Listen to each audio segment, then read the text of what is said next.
Certains systèmes tiennent précisément parce qu'ils ne tiennent jamais en place. Certains mots survivent parce qu'ils désignent autre chose que ce qu'on croit. Au moment précis où Jonas, cartographe numérique, zoome sur Saint-Empire romain germanique, la carte se disloque. Les frontières clignotent, disparaissent, réapparaissent.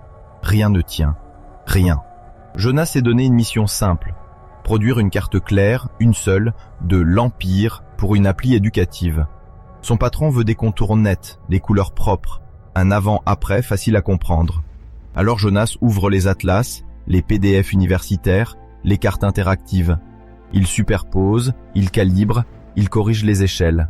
Mais plus il affine, plus une question brutale le rattrape.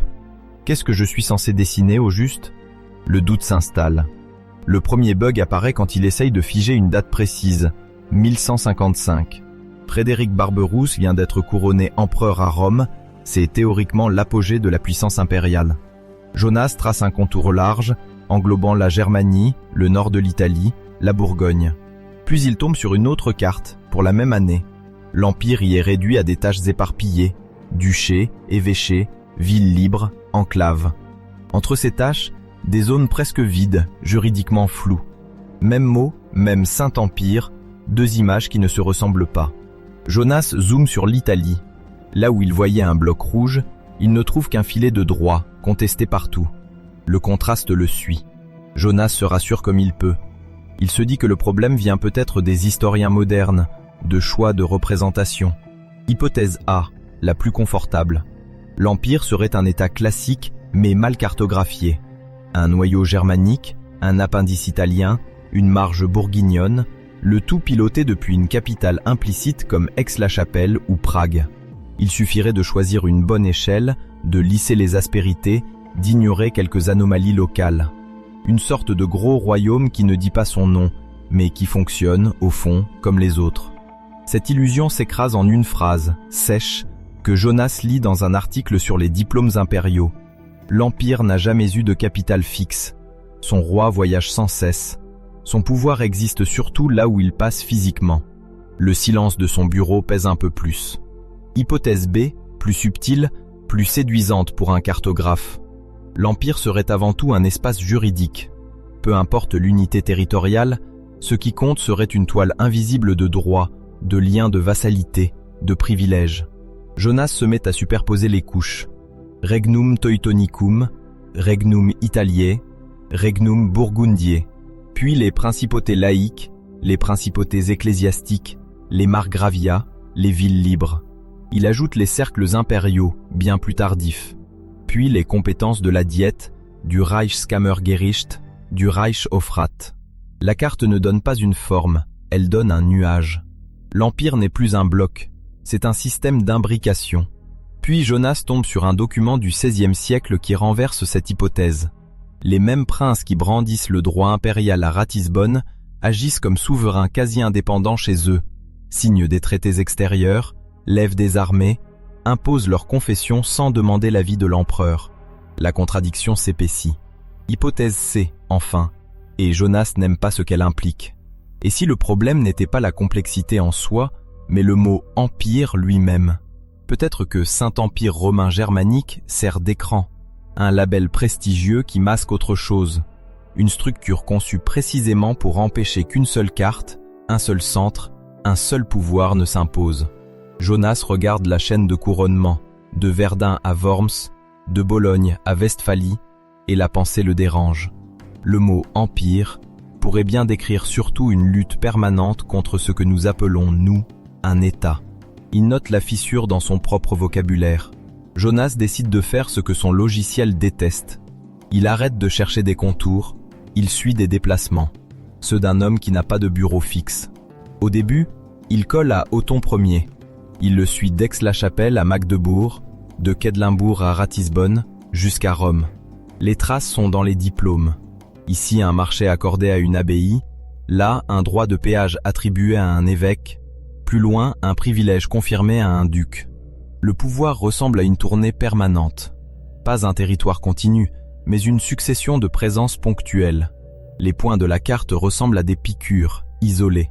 Le logiciel de Jonas affiche une ligne de temps. Il ancre un repère visuel quand Othon reçoit la couronne impériale à Rome, quand Conrad II fait entrer la Bourgogne dans l'Empire, quand Henri III impose son candidat sur le trône de Saint-Pierre, quand Henri IV reste pieds nus dans la neige à Canossa. Chaque fois, Jonas pense « Ici, je vais enfin voir un centre se fixer ». Mais à chaque tentative, le centre se dérode dans l'action même. Henri III domine la papauté, dépose des pontifes, en nomme d'autres, mais sa force dépend d'un alignement fragile de princes germaniques. Henri IV traverse les Alpes, installe un antipape, se fait couronner à Rome. Pourtant son autorité chez lui se fissure au moment exact où il semble toucher le sommet. Le Concordat de Worms trace un compromis clair sur l'investiture des évêques, et ce compromis entérine surtout une chose. L'empereur doit partager, négocier, renoncer à la mainmise directe. Rien ne se stabilise. Jonas sent son blocage s'installer quand il arrive au cœur politique de son problème. La manière dont l'Empire se protège de lui-même. Pas par de grands principes abstraits, mais par un détail juridique qui se met à tout contaminer. La bulle d'or de 1356 s'affiche sur son écran sous forme de schéma. 7 électeurs, 7 voix, un lieu d'élection fixé, une procédure verrouillée. En apparence, c'est une clarification. Dans la pratique, Jonas comprend que cette clarification crée un mur. Pour être empereur, il faut l'accord de princes qui gagnent à garder un trône faible, tournant, négociable. Le texte confirme aussi leurs droits régaliens sur leur propre terre. Monnaie, justice supérieure, mines, péages. En traduisant tout ça en couches de cartes, Jonas voit apparaître autre chose qu'un État mal centralisé. Une machine où le sommet dépend structurellement de ceux qui ont intérêt à le limiter. La carte semble refuser le plein. Ce mur ne se résume ni à une peur de la papauté, ni à une pression extérieure française, ni à des invasions. Il est inscrit dans le fonctionnement même de l'Empire, et il se renforce chaque fois que le pouvoir impérial tente un coup de force. Frédéric Barberousse descend en Italie, fait définir ses droits à Roncaglia, détruit Milan, impose ses antipapes. Le résultat final, Jonas le trace en traits plus épais. Les communes lombardes gardent des libertés confirmées par la paix de Constance. La papauté sort vivante, les princes germaniques observent, apprennent, renforcent leurs marges. Plus tard, Frédéric II construit en Sicile un État très centralisé, régi par des constitutions détaillées, tandis que la partie germanique de l'Empire se fragmente dans des ligues, des rivalités dynastiques, des résistances ouvertes. Quand il meurt, le trône impérial entre dans un interrègne où plusieurs rois se disputent le titre, sans réussir à imposer une autorité d'ensemble. Jonas essaye de cartographier ces années-là. La carte ressemble à un puzzle sans image de référence. Il attend. Le puzzle ne se referme pas. La douleur physique arrive un soir banal, devant l'écran. Jonas zoome sur la rive gauche du Rhin, entre Strasbourg, Mayence, Trèves.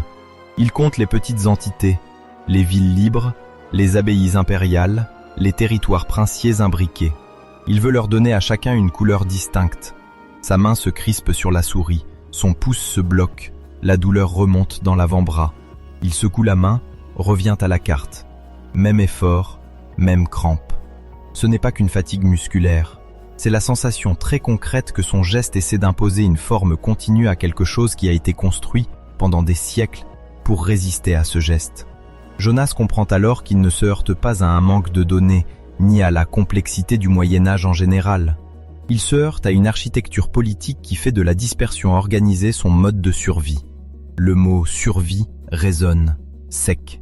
Quand Jonas commence à écrire à des spécialistes, la réponse majoritaire tient en une phrase. Il s'accorde pour dire que le Saint-Empire est un ensemble composite, à souveraineté partagée, qui ne peut pas se lire comme un État moderne. Un médiéviste lui précise que le vrai débat n'est pas de savoir si l'Empire était faible ou fort, mais de mesurer comment sa force passait justement par sa capacité à déléguer, à se disperser, à accepter la pluralité comme norme. Un historien du droit lui confie qu'ils évitent souvent, dans le grand public, d'aller jusqu'au bout de cette logique, parce qu'elle remet en cause une croyance confortable, l'idée que toute organisation politique tend naturellement vers la forme État-nation, avec un centre clair et des frontières nettes. Les mails restent ouverts, muets, sur l'écran. Jonas revient à son écran avec cette phrase en tête. Structure composite. Il cherche, par réflexe, un compromis visuel. Peut-être une carte principale, bien nette, et autour, des encadrés pour les exceptions. Il tente sur 962. sur 1356, sur 1648. À chaque fois, les encadrés se multiplient jusqu'à dévorer la carte centrale. Les exceptions ne sont pas des accidents, elles sont le fonctionnement normal de l'Empire. Ce qui s'effondre alors, ce n'est pas seulement sa mission de cartographe. C'est une certitude plus intime qu'il n'avait jamais vraiment formulée. Il croyait que toute grande entité politique devait tendre vers un centre, une capitale, une cohérence spatiale. Même quand on lui parlait de fédération, il imaginait toujours un noyau. Il pensait que le désordre apparent n'était qu'un stade transitoire vers un ordre plus net. Le Saint-Empire lui renvoie autre chose.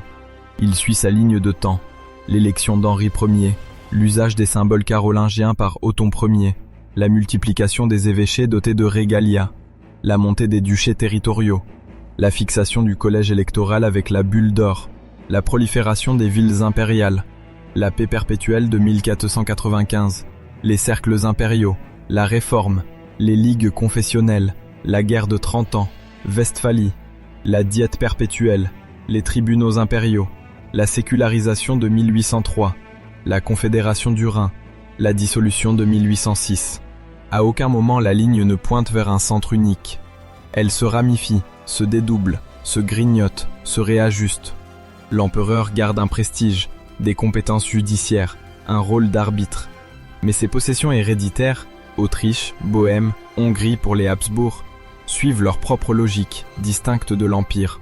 Les princes bâtissent des monarchies territoriales modernes à l'intérieur d'un cadre impérial qui, lui, reste collégial, procédural, éclaté.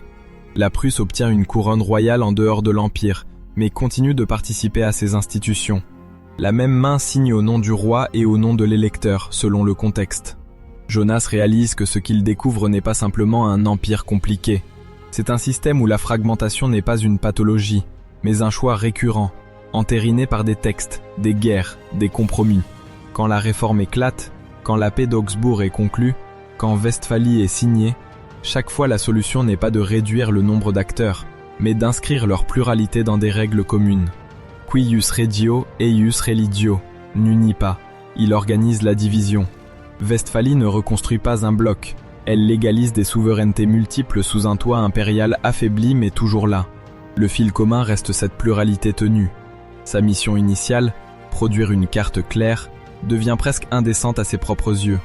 Il comprend que ce qu'on lui a demandé, c'est d'adapter un passé qui ne rentre pas dans nos formes mentales à un modèle de lecture confortable. Un centre, des frontières, une couleur. Le Saint-Empire refuse. Non pas parce qu'il serait confus, mal pensé ou archaïque, mais parce qu'il repose sur une autre évidence. Un pouvoir peut être réel, durable, structurant, sans coïncider avec une surface homogène. Jonas renonce à la carte unique. Il propose à son patron autre chose. Une série de vues, chacune centrée sur une fonction différente. Une pour les royaumes constitutifs, une pour les princes électeurs, une pour les villes libres, une pour les cercles impériaux, une pour les confessions après 1648. Il n'essaie plus de tout fusionner. Sa présentation à l'équipe est froide, presque clinique. Il explique que le mot « empire » a, dans ce cas, recouvert un organisme dont la logique n'est pas la nôtre. La réaction est prévisible. On lui demande une version simplifiée, pour le grand public. Jonas hésite, puis refuse. Il préfère garder ses cartes fragmentées plutôt que de fabriquer un faux bloc. Ce qu'il croyait vrai, qu'on peut toujours résumer une structure politique en une seule forme stable, ne tient plus. À la place, il découvre quelque chose de moins rassurant. Certaines réalités ne se laissent pas simplifier sans mensonge, et le Saint-Empire semble avoir été bâti, couche après couche, pour maintenir cette résistance. Devant son écran, la question qui lui reste est brutale, presque désagréable. Si nous sommes incapables d'accepter qu'un empire puisse fonctionner ainsi, est-ce le Moyen-Âge qui est compliqué, ou notre besoin de frontières nettes qui est devenu une faiblesse? Dans la lumière bleue de l'écran, les cartes de Jonas restent ouvertes, immobiles. Les couleurs ne forment pas de blocs, mais des îles qui se touchent à peine. Un curseur clignote sur un fichier nommé Version simplifiée finale V3, resté vide. Dehors, au loin, un train traverse la ville en traçant une ligne continue que la carte ne montre pas. Le ventilateur de l'ordinateur souffle doucement, comme pour maintenir en place une géographie qui refuse de se laisser fermer.